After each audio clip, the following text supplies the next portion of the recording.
G'day,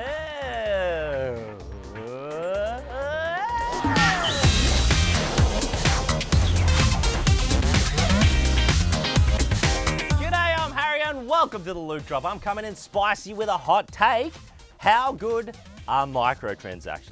Yes, here I am, Harry Jun, via a script written by Dan Crowd, please direct all gamer eye to him and not me, declaring my love for one of gaming's most maligned practices. Mwah! I love you microtransactions. In fact, I love them so much, I've decided to introduce microtransactions into this week's episode. You've all been given one loot coin that you can spend on several different bonuses throughout this episode. But be warned, you only get one coin and once you spend it, it's gone. Okay, that's the silliness out of the way. Let's actually break down microtransactions and why I think they're good. Quick history lesson. Microtransactions have kind of been around forever if you want to apply a very literal interpretation of the term. The first video games were run on microtransactions. Arcades, where you'd sink some coins to play a little bit of the latest and greatest video games. How's this though? Double Dragon 3 in the arcade had microtransactions as we know them now. There's an in-game shop where you could purchase power-ups by sinking more real coins into the arcade machine. Digital microtransactions, however, gained relevance around 2009 thanks to the folks at Bethesda. The Elder Scrolls 4 Oblivion had purchasable horse armor for $2.50, and you're probably thinking, hey, $2.50 to help protect my mighty steed, give my whip a bit of defense, sign me up? No. The internet collectively lost its mind because you were paying money for a cosmetic change. For your horse. Obscene. It was also around this time that mobile and free-to-play games like Habbo Hotel and Farmville started gaining more and more popularity, and the first real wave of buying Fernie, hats and crop boosters really took off. Smash cut to 2017 and here comes live service games and the big success of the microtransaction business model, Fortnite. Does anyone remember the launch of Fortnite? I do. Coming in for landing.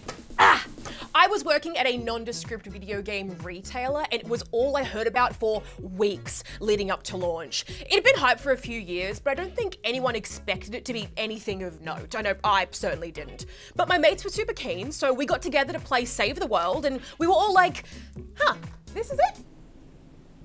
This was in July, yeah? Yeah. Oh, well, in September, boom! Fortnite Battle Royale launched as a free-to-play Battle Royale, legally distinct from the extremely popular PlayerUnknown's Battlegrounds. And then in December, bam! Epic introduced the Battle Pass. Oh yeah, no, I remember that because it sparked so many debates between me and my gaming group over whether it was like a rip-off or banger value for money. That's it! The first Battle Pass has the model that Epic has kept ever since. You spend about $15 on a Battle Pass, and if you play enough to clear all the tiers in a season, you earn enough in-game currency to buy the next season's Battle Pass. Every season since has introduced more and more rewards and made it easier for players to max out their Battle Pass. You can quite literally only ever spend $15 on Fortnite, and through just completing your Battle Passes, have enough V-Bucks to buy another Battle Pass and save up for some great limited time skins or emotes. I don't know, all that sounds pretty good. Look, I mean, when you put it like that, it does sound maybe better than I was giving it credit for, but I wouldn't go so far to say that microtransactions are good across the board. For microtransactions to be good, they have to strike the right balance between two costs, time and money, and not impact either side of that player base. Fortnite is a good example because if you have enough time, you can easily wring reward after reward out of the Battle Pass. And if you have enough money, you can reap those rewards through paid level skips. Neither side of the audience is impacted by the other. And everyone can keep shooting Optimus Prime as Fry from Futurama while hitting the gritty as John Wick. Words I've never said before.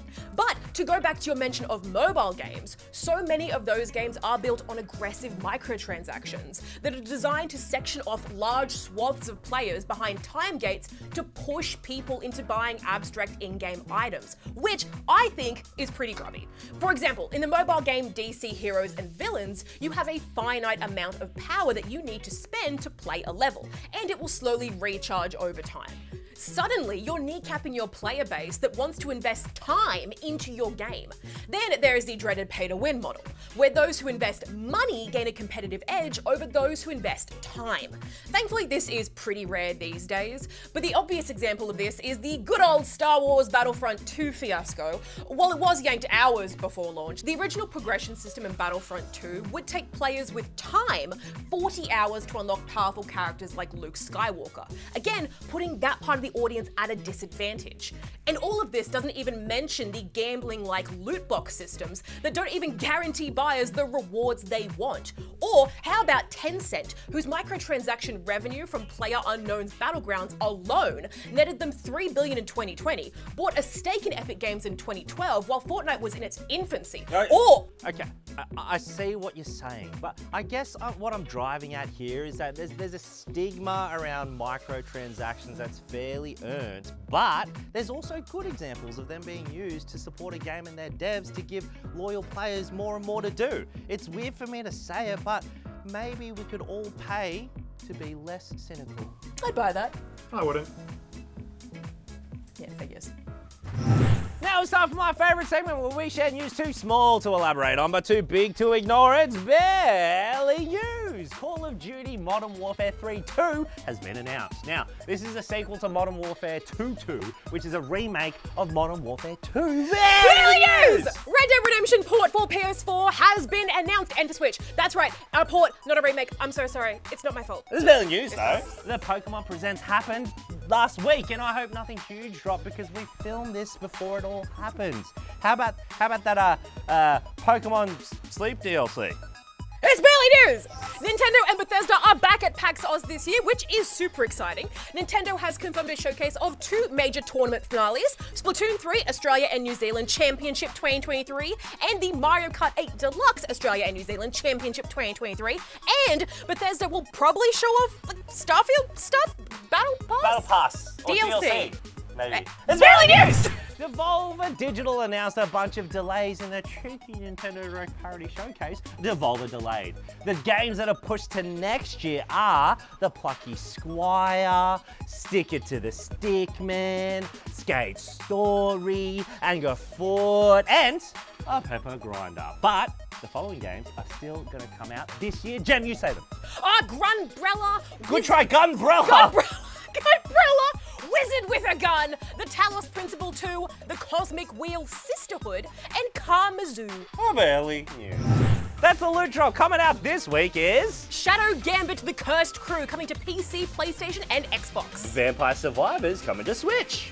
Everspace 2 coming to PlayStation and Xbox. Moving Out 2, Aussie developer on PlayStation, Xbox, Switch, and PC. Madden 24 coming to PC, PlayStation, and Xbox. And Bomb Rush Cyberpunk. and Bomb Rush Cyberpunk on PlayStation and PC. Hey, we've got live streams every Thursday at 4 p.m. and if you subscribe to our Battle Pass, you can unlock more cosmetics than just a crazy hat we found in costumes. Or unlock more hosts like me, early. Pay to win. Thanks for watching. It's Shadow Gambit, the Cursed Crew on PC, PS5, and Xbox. Can we just film a show? That's all I ask. How's this though? Double drag. Wait, how's this so fleek than Double Dragon?